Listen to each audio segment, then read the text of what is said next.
Greetings, dear listeners. This is Jonah Goldberg, host of the Remnant Podcast, brought to you by the Dispatch and Dispatch Media. We have a first-time guest on here today I'm very excited about. She comes at the recommendation of Jonathan Adler, whose recommendations I always follow. I just wish I could remember what I said that prompted him to say, oh, you know who you should get to talk about that? But we got her regardless. Oh, and I should have asked you this before we started recording, but Nita, how do I pronounce your last name? Farahani. Farahani, okay. Pretty much how it's spelled. Okay. Yeah. And I'm glad I didn't know that I came by recommendation of Jonathan. That's great. I adore Jonathan. So. Oh, yeah. I mean, Jonathan saved my life in prison, so I just, I owe him a good, good. I'm glad to hear that. So Nita Farahani is currently the Robinson O. Everett Distinguished Professor of Law and Philosophy at Duke Law School. Fancy. She's a leading scholar on the ethical, legal, and social implications of emerging technologies and was appointed by President Obama to the Presidential Commission for the Study of Bioethical Issues.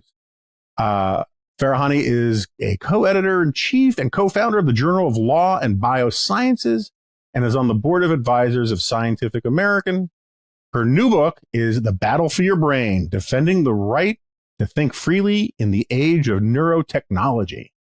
So thank you again for coming on. I really appreciate it.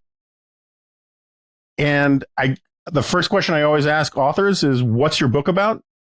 But I'm going to ask you that, but also if you could also just sort of explain up front what neurotechnology is for someone who hasn't heard the phrase or isn't quite sure. Sure. So my book is about both what's happening and what's coming to make us far more interconnected with neurotechnology. And neurotechnology is any technology that is designed to read or write to the brain, but directly rather than indirectly, because everything reads and writes to your brain in some ways. So what it really gets into is both existing wearable neurotechnology. So this is headbands with sensors that are embedded in them that pick up electrical activity or other functional activity in the brain through things like infrared light, or picks up brain activity at muscular junctions throughout the body, and then algorithms for AI that decodes what that means to make sense of it.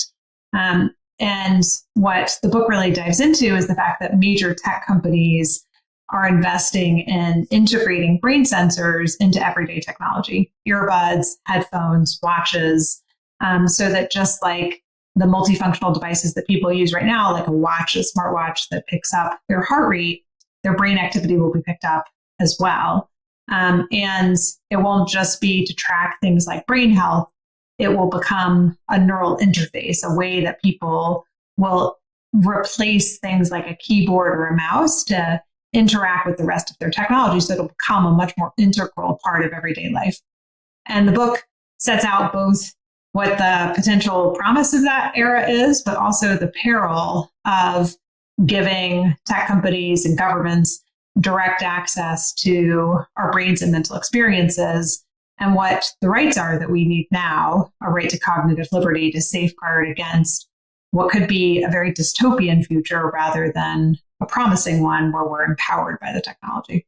Yeah, so I want to get to all the legal and ethical stuff, but just sort of on the explanatory front a little bit. When you say right to the brain, the way I gather it from what I've read, and I listened to a couple of your interviews, it seems to me the one way to think about that is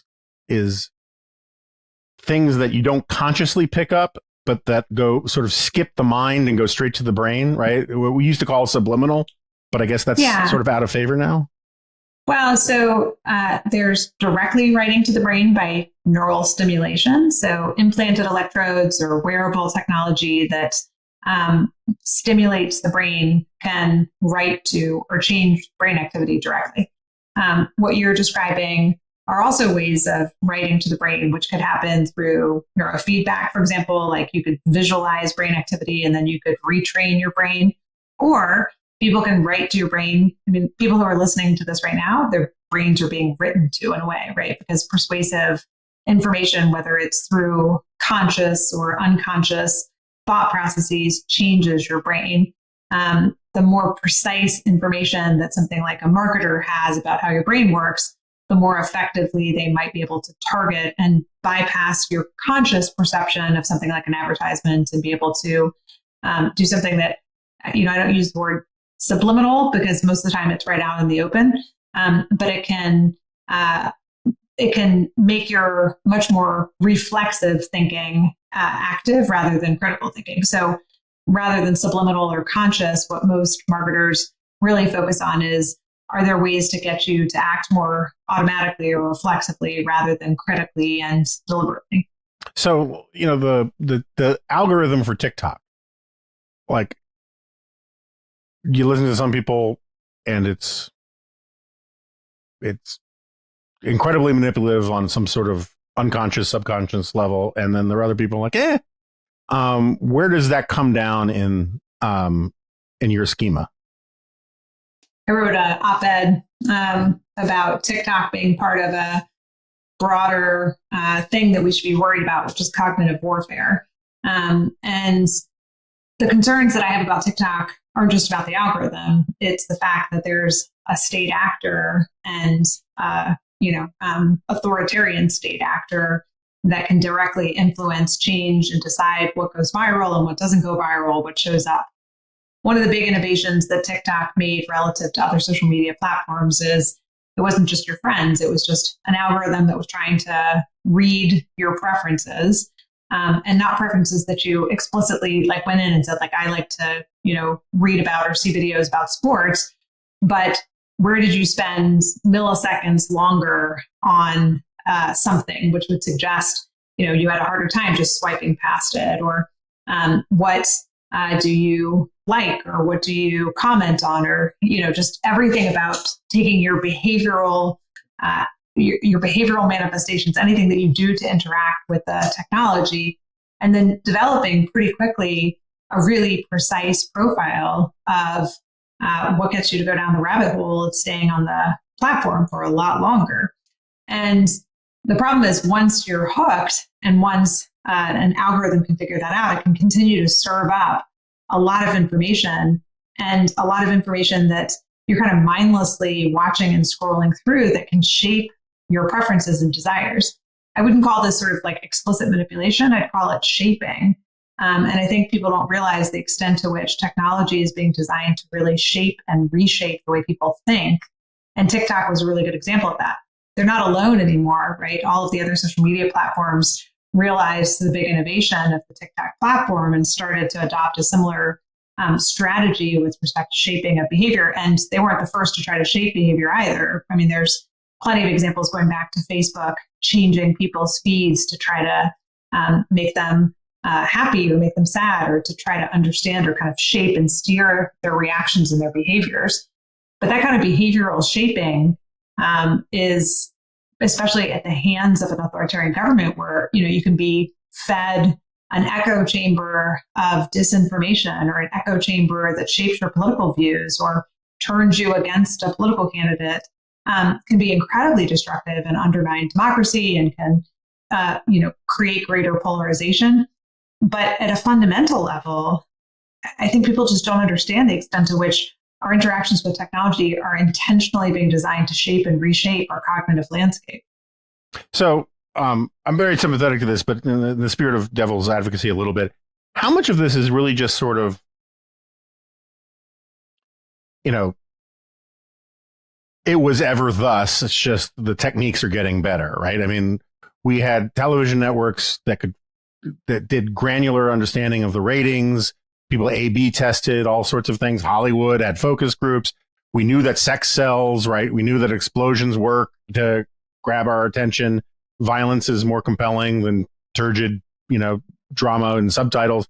And so this is just part and parcel of moving from the analog age, where you had to do market research, to the digital age, where you can actually get pinpoint information of each end user rather than sort of broad categories of them.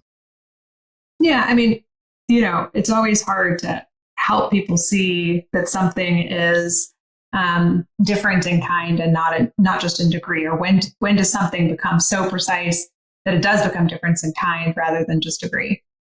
For sure, right? I mean, marketing has always been designed to try to shape behavior or nudge behavior. There's all kinds of arguments from Cass Sunstein onward about the permissibility of nudging, even things like, showing you caloric content and saying whether that changes behavior, or where you put products on a shelf in order to see if somebody is more likely at eye level to pick up a product, which they are.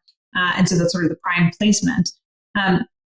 All of these things for a long time have been designed to try to persuade and shape us. And if we were to try to legally say it's impermissible to ever try to shape or persuade people, there'd be no human interactions that would be permissible at all.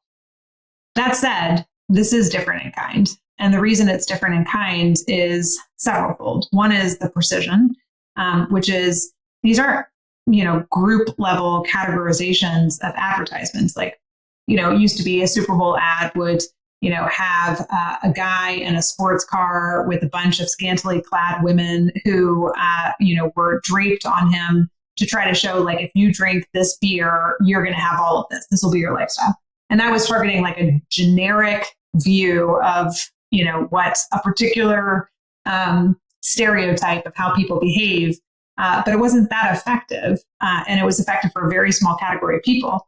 These algorithms are now algorithms of one. They can now precisely target a single person, and they can very precisely then serve up content and create a closed loop. You have sensors that are picking up how a person reacts to something, or eye tracking, or, tracking how you move through content. You weren't going up to your, television screen and like stroking the car in the NFL commercial, or, the halftime commercial. This is literally a closed loop where how you react changes the environment that you're interacting with, and then serves up something that is precisely tailored to you to shape and change you, and gets down to that specific of a level of of this opponent shaping technique that people are using.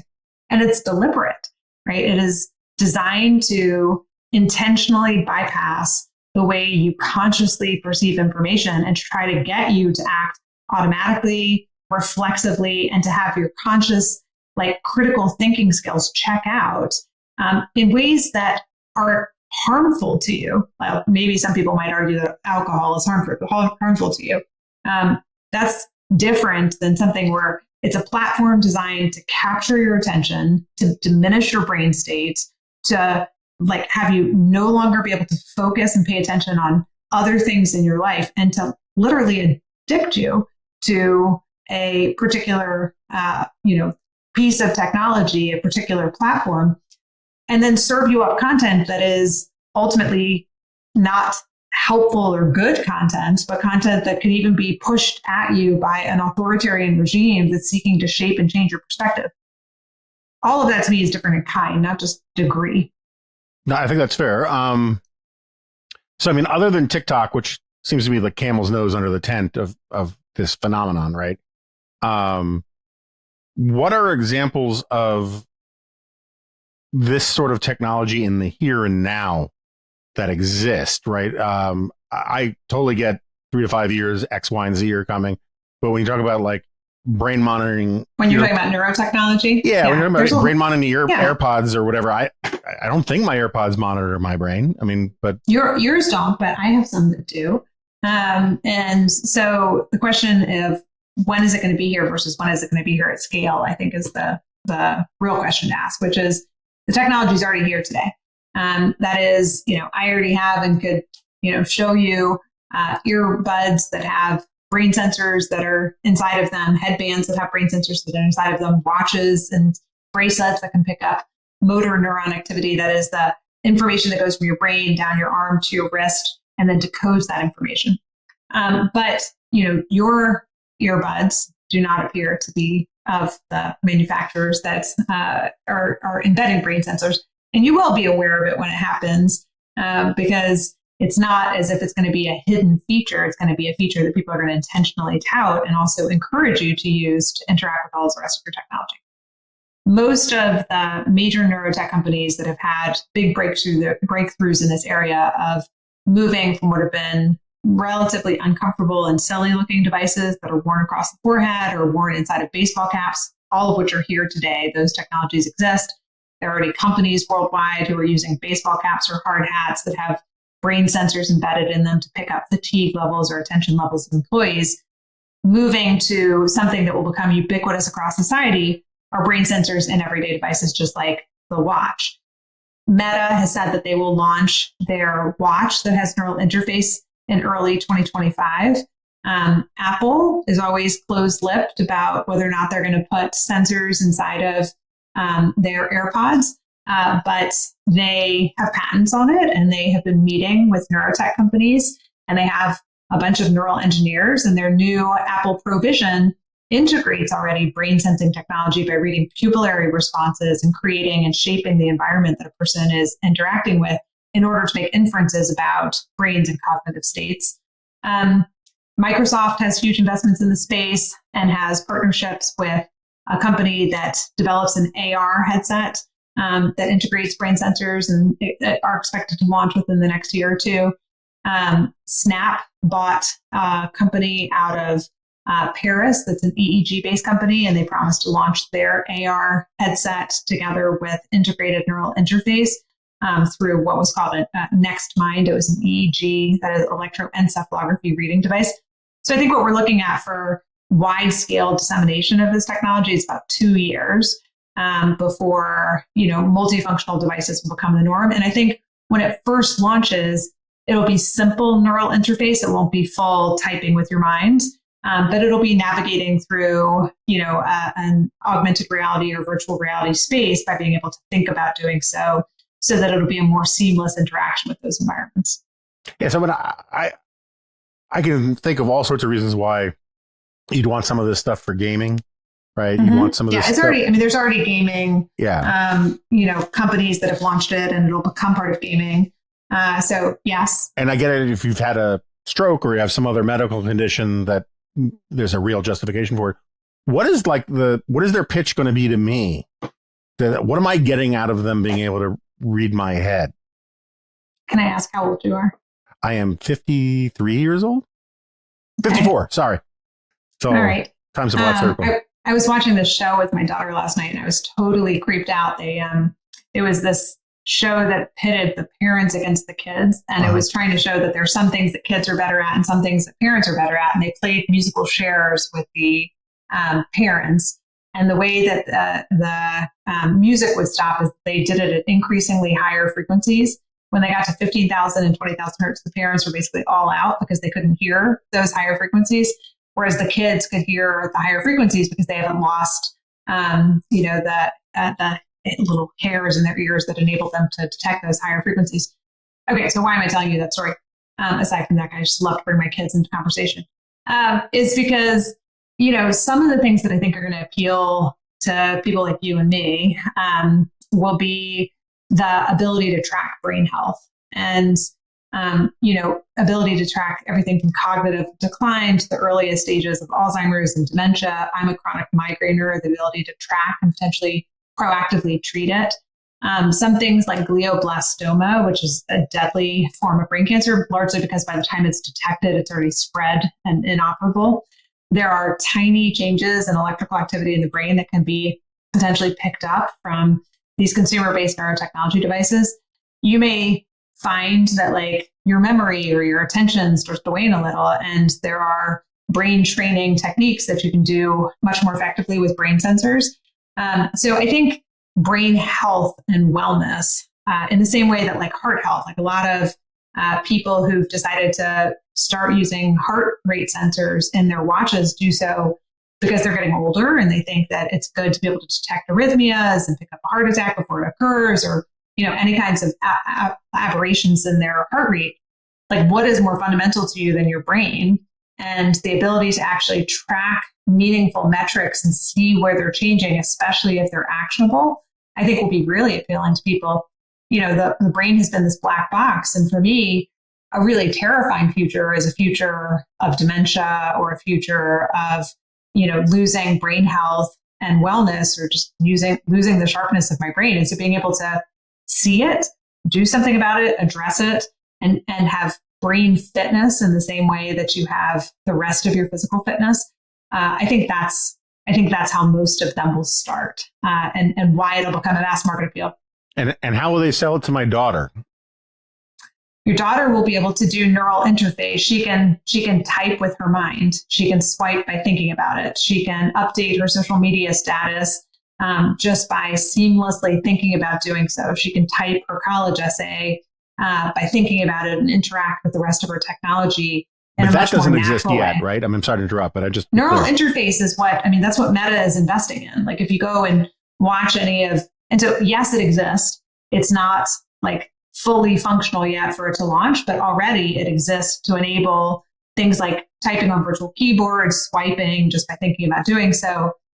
Neural interface as a way to be able to navigate through virtual reality, like your daughter, my daughters, I think that they will have a world that they'll deal with much more immersive technology like AR and VR. And a lot of those are being built from the ground up with neural interface technology. So it's not like you'll have the option of using the joystick or the neural interface. You'll have brain sensors that will be integrated into those technologies because that will be the more natural way to interact with those technologies.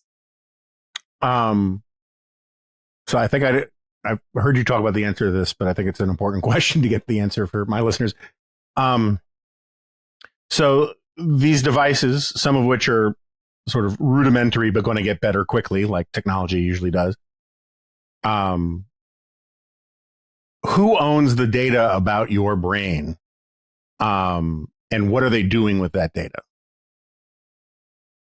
Well, so it was Shoshana Zuboff, who I thought well characterized in her book, The Age of Surveillance Capitalism, that, we are the product of all of these platforms.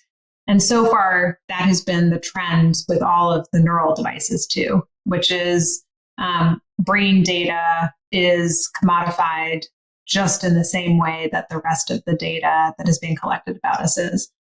Problem is that data, I think, in many ways will be more sensitive and a greater risk than other kinds of data. And of course, it won't be collected in isolation. It's the aggregation of like that last piece of information, the like parts of yourself that you hold back that completes the puzzle when there's any question about how you're thinking or feeling about something, and you can see a person's brain-based reaction to it. So there are some neurotech companies who are actively looking at trying to develop different models of this. Like, are there ways to keep brain data on device, to overwrite data and just have the inferences, like if you're having a fatigue management system or a fatigue monitoring system, like a company like SmartCap uses, where they sell a product to companies to be able to track fatigue levels in long-haul truckers or miners or pilots. The raw brain data is collected on device and is overwritten on device. The only information that goes from what's collected to the brain, to the employee, and to the employer is the inferences about the fatigue levels of the employee. And the thing about brain data is that it's not singular. It's like high fidelity information. So the best way I've come up with to describe this is, you might want to, you're writing a full diary out. You keep a journal every day. You hand a friend a single page from that diary and you say, I wanted to share this piece of information with you.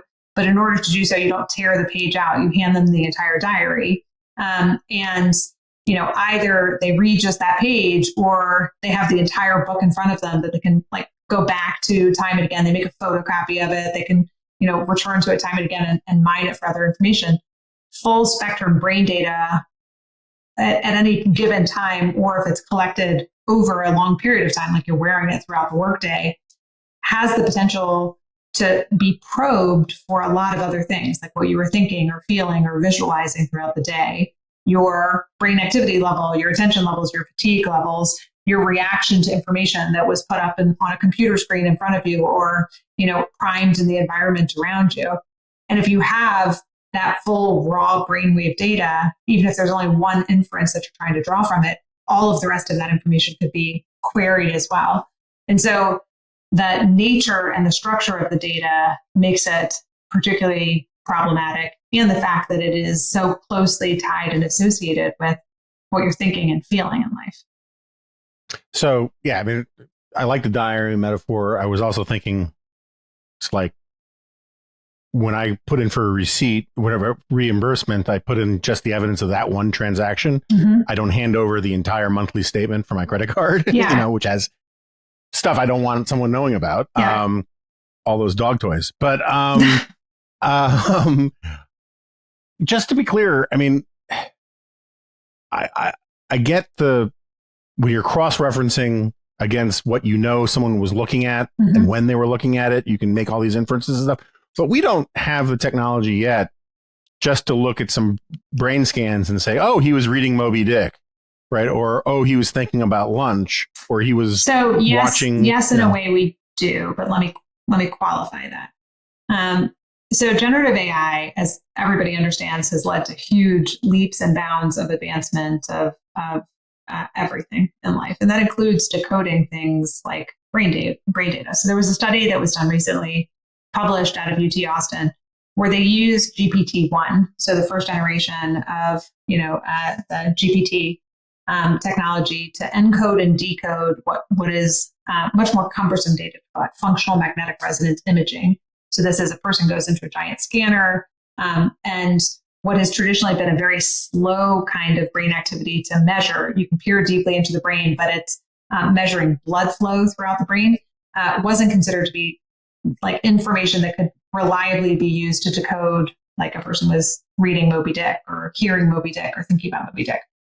But they trained a classifier on the subject in the machine, listening to stories, imagining stories, and then we're able to come up with a unique classifier per participant. And then a person could just imagine a story, and you could look at that fMRI data and you can say, aha, this is the story that they were imagining, and get very close to the semantic meaning of what they were imagining. It wasn't word for word, but it was the meaning itself. That's about as close to mind reading as you can get. What you couldn't do is pick up that person's fMRI scans or fMRI data if you didn't have the classifier, like the decoder ring, to be able to say this is what it means. But if you have the decoder ring, then you could, and each person's decoder ring is going to be unique to them, then you could decode what their brain activity meant, including they were listening and thinking about Moby Dick, or here's the visual imagery, or they were thinking about a giraffe and here's the giraffe that they were thinking about at that time. All of that with the classifier could be decoded. So you might think, well, okay, I'm never going to train a classifier on my own brain, but go back to neural interface, where you're using it to interface with all the rest of your technology. You have to calibrate each and every device to you. And so who owns the classifier? Do you keep it encrypted on your device? Is it something that the tech company or the manufacturer, or if the manufacturer is out of China, the state government has access to the classifier and they can use that to decode all of the rest of your information? These are all questions that are up for grabs right now, right? There's no right you have right now to the classifier. And there are other inferences that can be made without the classifier, like, yes, no, your emotional reaction. It's much more precise if it's trained on your specific classifier, but there are some general similarities between how we react, like what stress looks like for you and what stress looks like for me is going to be pretty similar between the two of us. So there's some brain states that can be decoded without having the classifier. You get much more precise when you have the classifier trained on each individual. That's not scary at all. So I think I now remember why Jonathan Adler said to get you on the podcast was to freak you out a little. Well, no, I mean, I'm sure he's glad about that too. But no, I've been arguing for a long time that we should stop talking about sort of data stuff purely as privacy, and also talk about it as property rights. Yeah. Right. And I'm not saying it's one or the other, but like.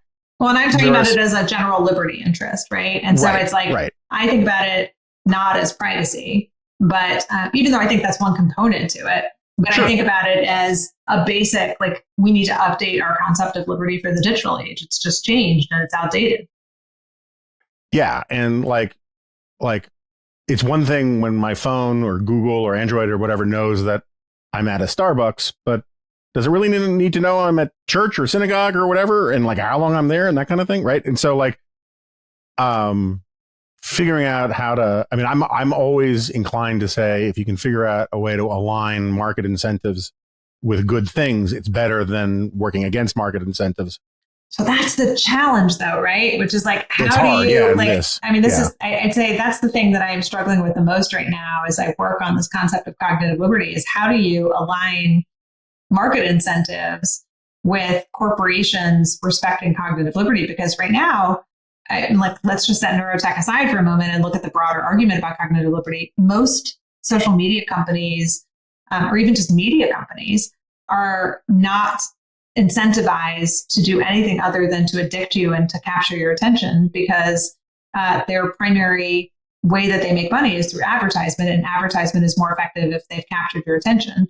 And so how do you break that mold so that like human flourishing is aligned with corporate incentives? I don't have a good answer to that right now. Nor do I, but like it's more your job than mine to have a good answer. So good luck. Thanks. I mean, I decided to start with what I know as a lawyer, which is to start with a liability regime, right? Which is like there are carrots and there are sticks. And if you start with a human right to cognitive liberty, which leads to an updating of freedom of thought and mental privacy and self-determination such that the basic rights framework, then if implemented through national legislation, is such that you don't have the basic right to collect brain data and to commodify it and sell it, but that right rests with individuals, then you at least start with the liability. But I think you need both. I think you need not just the sticks, you need the carrots so that you actually have values alignment between emerging technology and human flourishing. Yeah, I mean, there's a weird commons problem, right? And that what you want to do is assert the most aggressive property right to your own brain possible. Yeah, but we actually, yes, but we also want to figure out a model where you could share that data so that we could all, exactly. Right. I mean, but like, an aggressive property right doesn't mean you can't rent out your land, right? It just means there are clear rules about for what purposes and for how long and all the rest. And it's problematic. Okay, so lawyer person,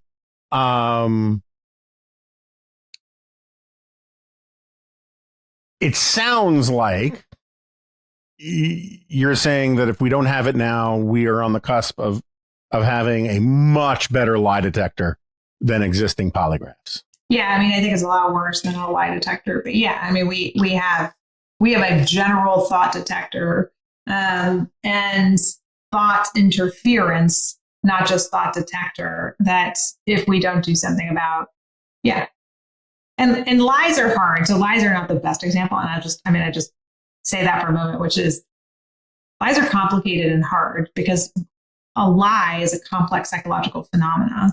And it's very difficult to model what is a real world lie versus what's a laboratory based lie with low stakes.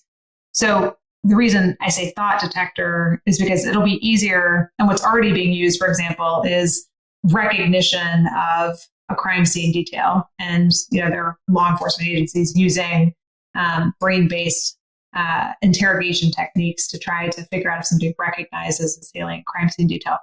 It's harder to tell if they're telling the truth or lying, but it's easier to probe their brain for information. I see. So like, if you have a picture of the crime scene that only the murderer would recognize and their pupils do X and their frontal lobe does Y, you say, aha, you recognized it. Yeah. Right. Yeah. But it's not, they're not looking at pupils. They're looking at a brain-based signal. So they're looking at something that's called a P300 signal, which is a signal that is before you are consciously like processing an image before you, your automatic recognition detection in your brain kind of signals this difference in the amplitude of this wave called the P300 wave. And so that evoked potential is what they're measuring rather than looking at pupillary response. And the argument is that that's far more accurate than the kind of tells that you have, whether it's heart rate or pupillary response or sweat or things like that. Right. Okay. So basically it can tell even before you're conscious of it that you're getting it from a file in your brain that where you store real memories. Okay. So does this change Fourth Amendment stuff or is it just and Fifth Amendment stuff? That's where I started with this like a decade ago is I did an article called Searching Secrets, which looked at whether brain-based lie detection implicates Fourth Amendment, rights against unreasonable search and seizure. And likewise, I looked at Fifth Amendment as to whether or not the right against self-incrimination would protect people. And there's this gray area because, right now, Fourth Amendment and Fifth Amendment, Fourth Amendment, of course, would only protect you as to whether or not a warrant is required, right? But besides that, there's this physical versus spoken word or, information that you've created versus information that you're being compelled to create in response to interrogations. So you can be required to provide a blood sample, to figure out if you are drunk, or a handwriting exemplar, or, footprint or things like that. You have to show a tattoo that's on your body if it was detected in the video. So is blood flowing through your brain more like spoken and compelled testimony? And what if it is something that's not created in response to inquiries, but passively collected? And what if it's collected from a third party, right? So you've got your earbuds in, they're collecting all of your brain data, and the government subpoenas the brain data from a third party rather than directly from you. Does that implicate, Fourth Amendment or Fifth Amendment? So the answer is, I don't think Fourth Amendment and Fifth Amendment, I think there are big, huge gaps in Fourth Amendment and Fifth Amendment to protect people against this. Who knows at the end of the day whether those gaps would be closed by, clever interpretation of the Constitution. I wouldn't rest my bets there. It feels a little bit like there have been a couple cases where the cops just used like 23andMe or Ancestry.com to figure stuff out, right? And the or DNA, even like Apple, I guess Apple hasn't handed over, but trying to get Fitbit data, for example. And other data that have been used in criminal cases. I'm very torn about this because I used to have these great arguments with people about Minority Report. Yeah. And I'm a big fan of the rule of law. I like classical liberalism greatly, but the criminal justice system was created to make sure that we didn't railroad innocent people. Right. It wasn't created to make sure that it was really difficult to convict guilty people. So, that's one of the things I take up in incriminating thoughts is, what is the purpose of the privilege against self-incrimination? And it's to not put people in a cruel trilemma.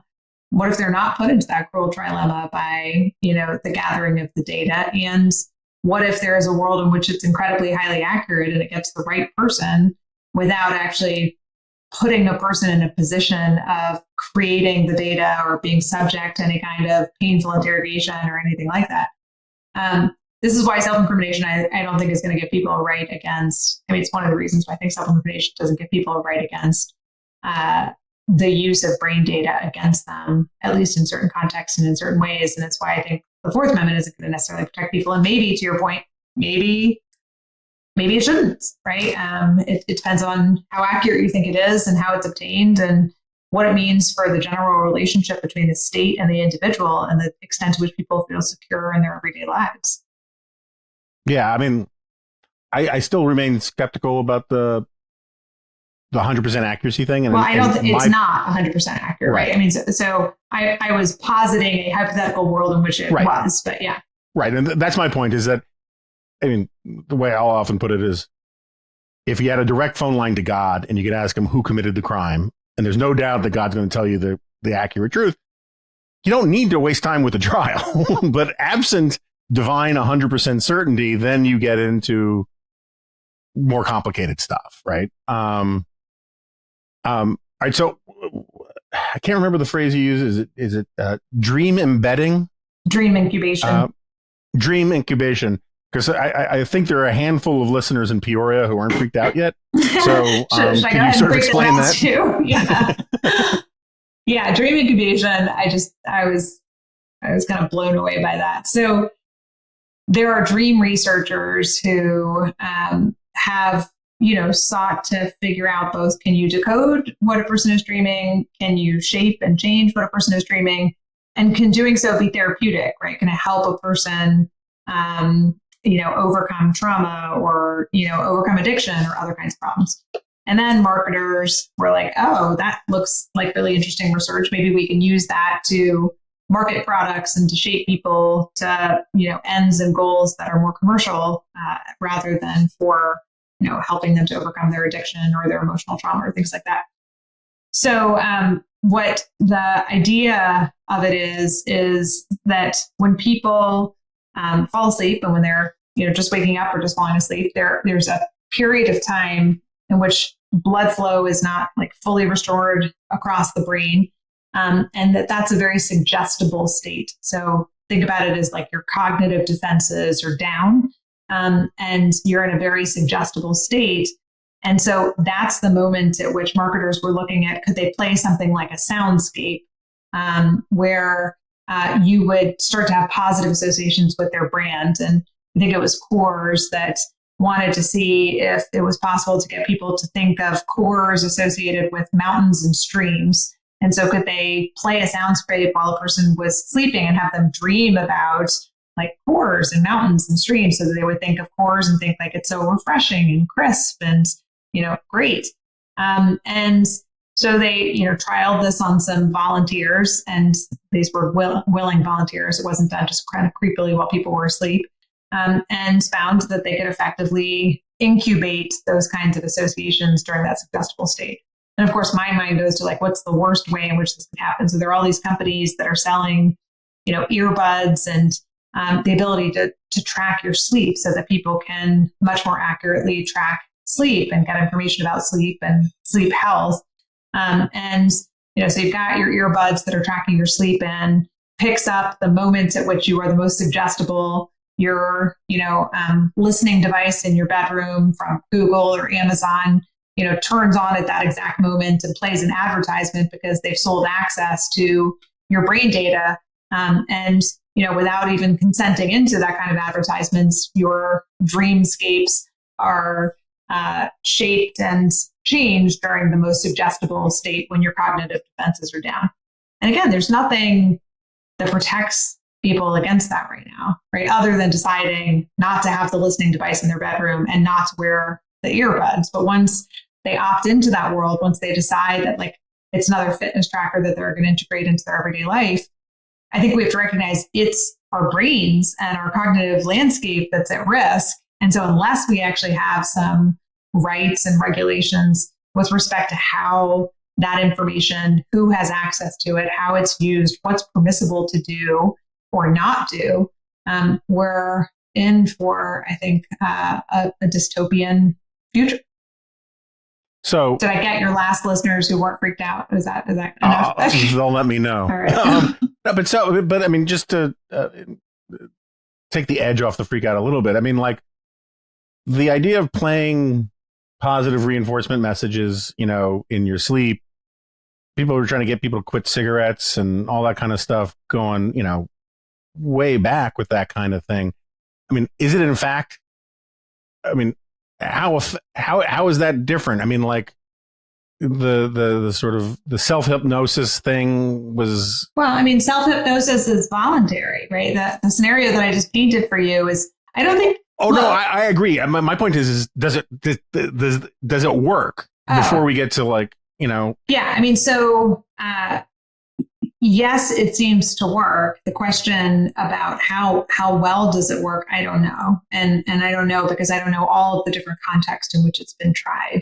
And I don't know if there's some things that it's really effective at and some things that it's not effective at. That is, are there some behaviors that you can't really shape or change, or can you really shape or change somebody in a way that, like, there's a lot of marketing research that shows it's very hard through marketing to get people to do things that are inconsistent with their goals. And I think hypnosis has found over time something similar where, like, even if you hypnotize somebody, you can't get them to act like fundamentally at odds with something that they have as goal-directed behavior. So could you, through dream research, do that? Probably not, is my guess. But could you get somebody to have positive associations where they don't have any between a beer and and how they think about it? Could you create positive associations where there is no goal-directed behavior that's at odds with it? I think so. I mean, there's a whole lot of things that you don't have explicit, kind of contrary goals to. And if the point is to market or advertise, or even more creepily, if it's to shape or change your views about political candidates or to try to interfere with democracies, you could imagine that people don't have explicit goals in that way and that their minds can be changed through this kind of dream incubation. Yeah, I mean, it's really easy to think of horrible dystopian things, but like,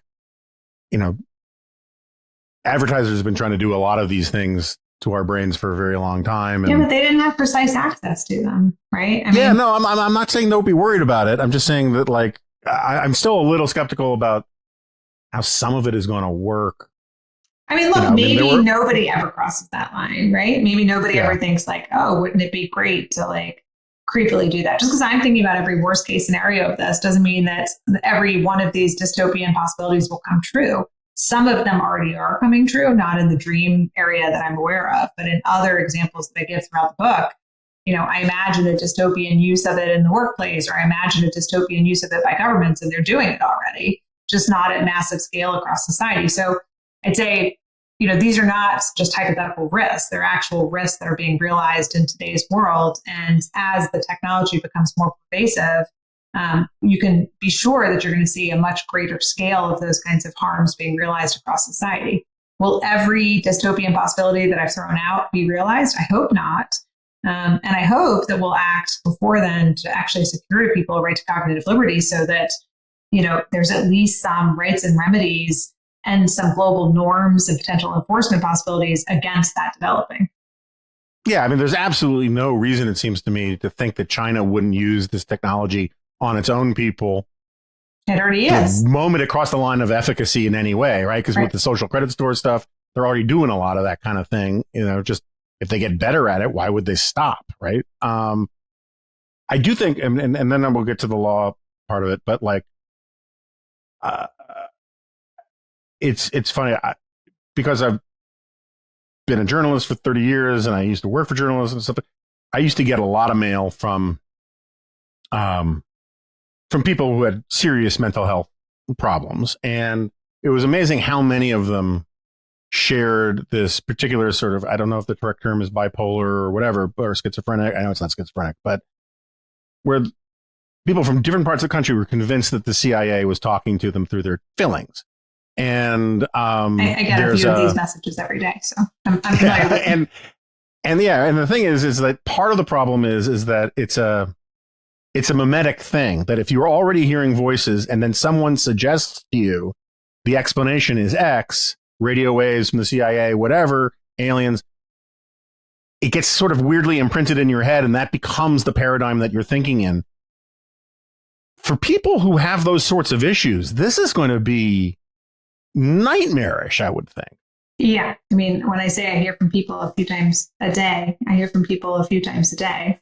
And, like it's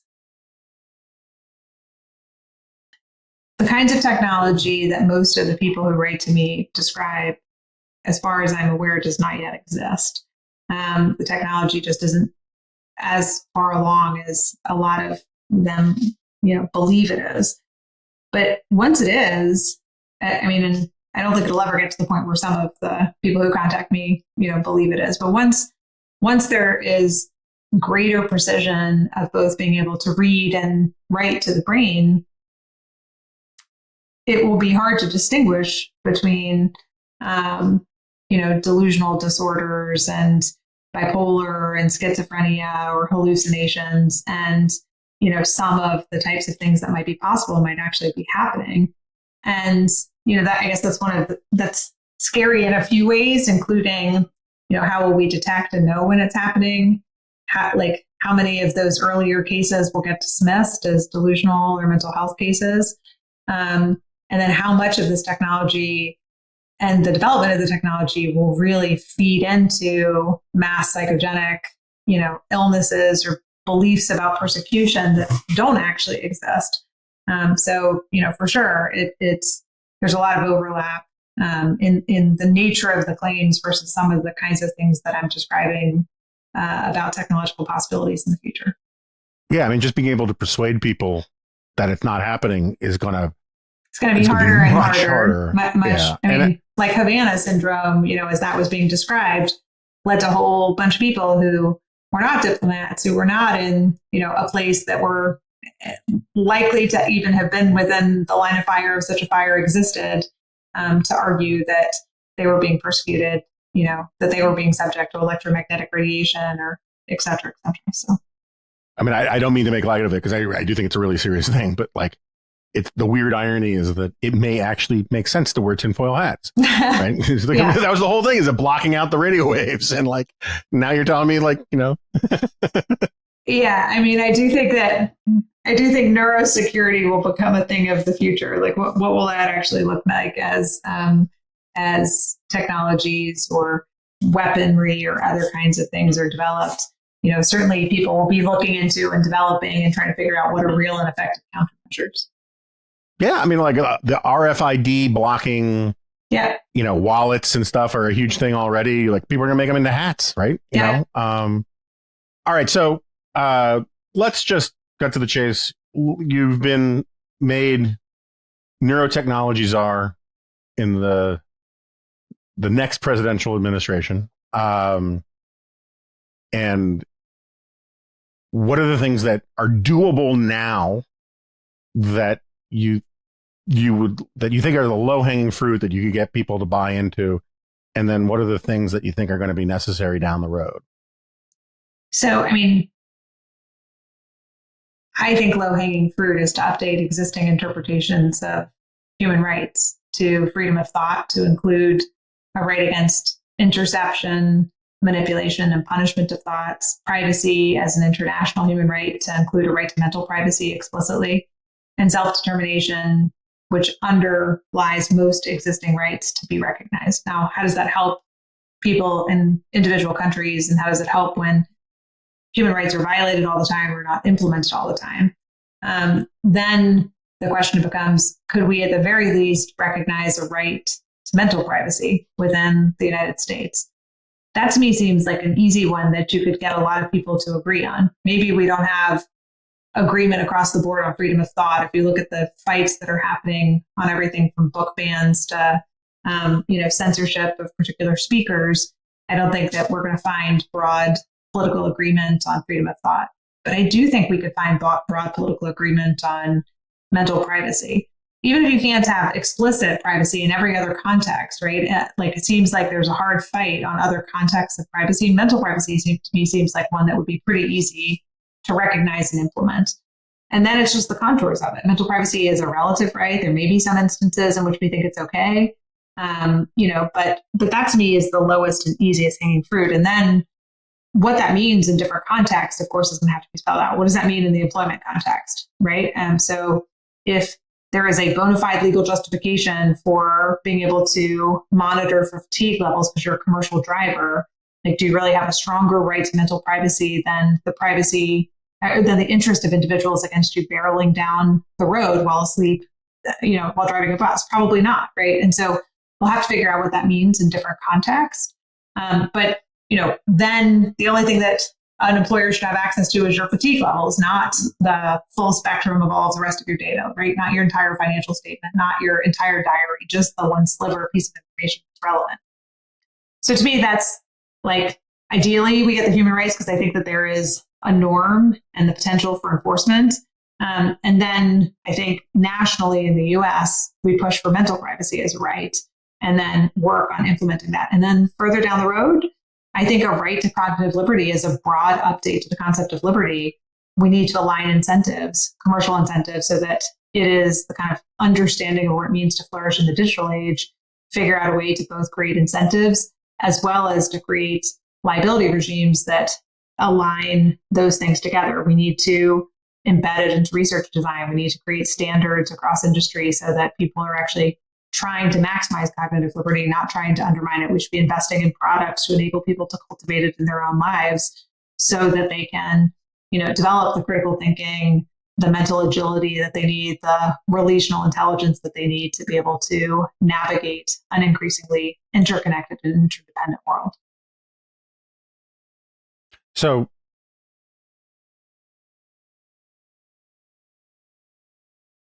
what is the difference for the layman between mental privacy and cognitive liberty, just like in just terminological terms? So the difference between mental privacy and cognitive liberty is a broader right. It's both a right to access and change information about our brains, as well as a right from interference with mental privacy and with freedom of thought. Mental privacy really protects, I think, interception of brain data, interception of brain activity and mental experiences. But it doesn't protect you, for example, from manipulation or shaping. It doesn't protect you from and give you rights to be able to access brain data or be able to access information about your own brain or to change it, like if you want to enhance it or if you want to diminish it, all of which I think should be within the right to cognitive liberty. So I see it as both a right to your own brain and to be able to change it if you choose to do so, and a right from other people interfering with what's happening in your brain in terms of the kind of brain data and brain activity, but also for punishment, manipulation, and interception of your thoughts through a broader concept of freedom of thought. All right. Nita Farhani, thank you very much for doing this. I appreciate it. We may call you back at some point if our cognitive overlords will let us, and I really appreciate it. Well, thank you. Thanks for your interest, and thanks for having me today.